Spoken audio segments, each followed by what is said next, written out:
I'm Ryan Milton from Team Flex, and today we're going to talk about Fit Model Division, the new division, the NPC, and soon to be the IFBB, where we have now another opportunity for a lot of competitors to come into the sport. Very exciting time in that way for all of you out there who have not competed yet or maybe want to. And I want to kind of make this video today to highlight Fit Model Division and who I think it is best for. These are my opinions, my ideas, my thoughts, and hopefully they correlate over to you in some way and can help you come up with your answer of if this is the right division for you or not. Okay, so Fit Model Division just dropped, and it's very exciting. It comes into a new way to introduce athletes into the sport, and it kind of diverts the criteria in some ways loosely back to old school bikini. Okay, like, you'll notice though, they didn't name this like classic bikini, right? Like they did like classic physique for, bodybuilding, but more of a classic look. They didn't do that. This is its own division. This is supposed to be delineated from bikini, and it will be strongly in the judging circuit, I do believe. However, it is, at this time being made similar to bikini in the rules, just like they did with wellness back in 2020. When wellness hit the scene, all of the rules on wellness were saying like bikini, but a little bit more muscle, like bikini, but this, but like bikini, but that. We're going to see that today on these rules. And again, that's simply because we don't have anybody competing in this. This hasn't officially launched, right? This is just the rules, the ideas, the thoughts. They put it on paper, and really athletes and coaches go to work to kind of carve out the scene. So if you're trying to decide if you should be in Fit Model, right, here's some things you need to consider. So Fit Model Division is going to be more of an introductory division in a lot of ways, right? It is below the kind of tier of, advancement, if you will, than bikini. Okay, so it's very much the introductory level into the women's divisions, meaning that it has the least amount of muscle, the least amount of conditioning, and otherwise is kind of focused mostly on attaining some of these variables that we would see in current today's bikini, but also not those variables in the same way, right? And we'll talk about that a little bit in the form of these rules. So a foundation of muscle which gives shape to the female body. However, the amount of muscle should be less than bikini. Okay, so right out the gate, for those of you out there that ever looked at bikini and you were like, oh, that's too much. I don't like how big her shoulders are. I don't like how big her glutes are. That's too much muscle development. I would never want to go in the gym and train that hard. I would never want to go that long. These things that come up in people's thoughts when they see different competitors. And you know this, right? Everybody sees this. People see that when they look at figure sometimes in their bikini. Like, no way, I would never want to go there, right? So for those of you out there that looked at the sport in general and thought even bikini was a little bit too much muscular, that means now this is a spot where, hey, maybe this is an entry point for you. Maybe this is a way for you to get in to the world of bodybuilding and competing in a way, but not have to worry about having that much muscle, okay? This means the amount of muscle in the legs, glutes, arms, and delts should be less than currently seen in NPC and IFBB Pro League bikini division, okay? So I think that's an important thing to know. A lot of people just read these and they don't really think about it, but we're talking about, NPC and IFBB being these two different entities, right? NPC is the amateur league where you're gonna have, regional competitions, first-time competitors, people doing this all the time, and the IFBB is the Pro League where if you have advanced all the way through the NPC, you've gone to your events, you qualified, you went to nationals, got a pro card, you went to the IFBB. That's a whole separate beast of a different look, a different aesthetic for bikini, for figure, for wellness, and now going to be for Fit Model as well. So realistically, you got to look at that as it says, that's a wide statement across the board. That means if you've competed, be a bikini competitor, right, at a local event, and you were at the stage and you looked at your class and you're like, this isn't as competitive as nationals or something like that, and it definitely doesn't look like an IFBB Pro stage. Well, that's going to be across the board what you're going to see in Fit Model as well, right? We're going to see a wide variety in the level of competition that shows up. And at regional events where it's typically less competitive, we're going to see Fit Model that is typically going to be less competitive even at that level. So just something to keep in mind. When it says specifically less muscle, we're talking about a very different look than what you see at even regional level bikini today. Your local competitions in town, we're talking about a less muscular look than that, okay? Number 3, full glutes with no visible tie-in area. However, glutes should be firm when doing a model walk, blah, blah, blah. Okay, so this means, again, no tie-in. So that tie-in we always talk about in bikini where you got to have the glute development, the hamstring development, and the conditioning to meet that.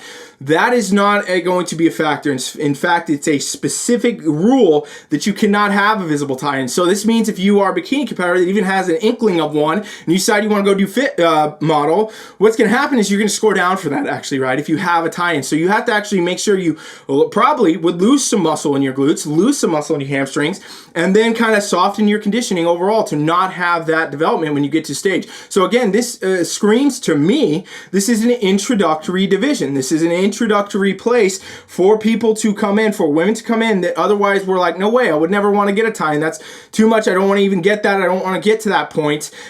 This is a great spot for you to go. Whereas those of you out there, even if you had a little bit of a tie-in now, it's going to actually score you down to come into the division with one. So it's in the specific rules. That's a big delineation from bikini in general, right? Keep in mind, a lot of bikini competitors that compete on local stages do not have tie-ins. A lot of bikini competitors going to nationals do not have tie-ins. Yet the official rules still state you should have that slight separation, between the glute and hamstring tie-in in bikini. Yet those athletes don't all express that because, again, you're not all looking like Laura Lee when you compete at any local level, regional level, or even nationals. So it's very important to note that if this rules come out and they say no visible tie-in area, that's going to be very much over exemplified at the amateur level, right? We're going to see that to a large degree where that's going to happen at the regional amateur level, and that's important to keep in mind.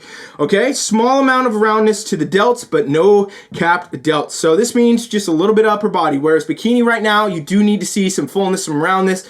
That's what we always talk about, being that first base of the hourglass shape. This is going to reduce that, okay? So if you take the bikini shape that we always talk about, that hourglass, and we talk about that all the time, we're talking about shrinking that all down in a way, so kind of like a smaller, more petite, less muscular, and less conditioned version of bikini. A core that is in shape but is not too conditioned or lean. So, this is interesting because in bikini today, they do not want six-pack abs. They do not want super lean physique. Sometimes athletes have this because it's their natural structure. But, in this photo, Ashley Kay, she's got the killer abs she always has. That doesn't really reflect what these rules state in a way. And again, we're looking at the pinnacle of the sport here, the standard, if you will. You're not going to see these types of physiques at the amateur level. It's just not going to happen in that way, right? Because again, what would end up happening if we saw these physiques at the amateur level, looking like Ashley, looking like this at the amateur level, that would mean the Olympia was way overdone. That would mean the Olympia looks very close to bikini, which again, judges have made a strong delineation between these divisions saying that we're not going to do that. We want two different divisions. This is fit model and that's bikini, and they're going to make sure that things fit that way. They did that even with the rules, not allowing crossovers, not allowing athletes to be able to, do both divisions at the same competition, so on and so forth, and not making pro cards eligible to be able to use in these other divisions. So again, it's a strong delineation, meaning like all of you out there that are new to this, you're looking at this, you never compete before, you never thought this was a good idea for you, you never thought you could get to that point, you thought it was too extreme, in other words. Now you have a division. Now you have an entry point. Now you have a spot to go that's even less than bikini, so you don't have to go to all that work, right? So overall conditioning is less than NPC, IFBB, Pro League, bikini division, but would still be seen on a mainstream fitness magazine cover.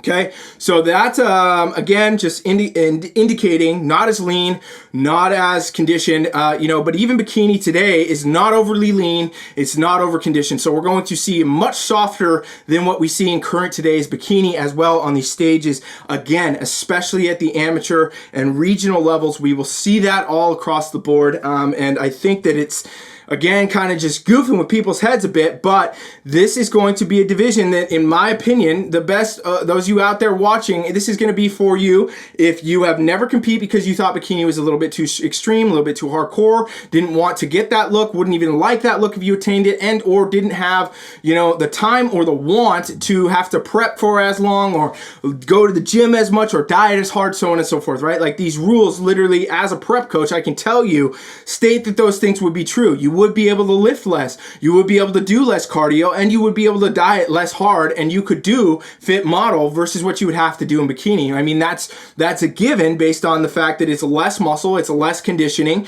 and it's overall a lesser in that sense in the ladder of divisions than bikini. So you can get away with competing there at that level. But again, I don't think that means any bikini competitors should be stepping down to go into this, because it's really more an introductory level for those out there that never thought that they would want to do those things and or thought bikini was too extreme. If you didn't think that, or if you already were a bikini competitor, or you were already working on being a bikini competitor, it's still probably your best division, at least as it sits now, due to the fact that you've already been training for that, you've already been attaining that, and that is the look that you would like to achieve. So I think this is really an intro point for a lot of new competitors to come into the sport, a lot of new competitors to be able to, compete if they didn't want to before or couldn't.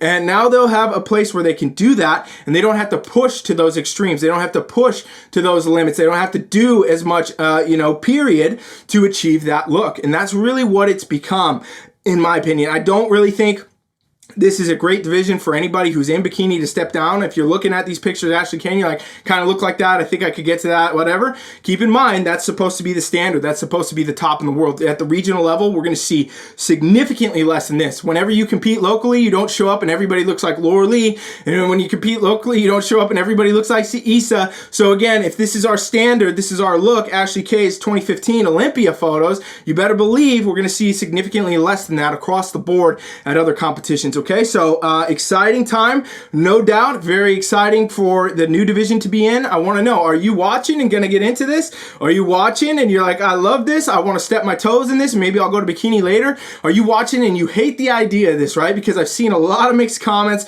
been getting a lot of mixed feedback about this, and I want to know what you guys think. Are you excited? Are you motivated? Are you going to do this? Comment down below and let me know what you think. And we got a lot more content coming, tons more videos, more fit model videos and everything else. Thank you for watching. Coach Ryan is out.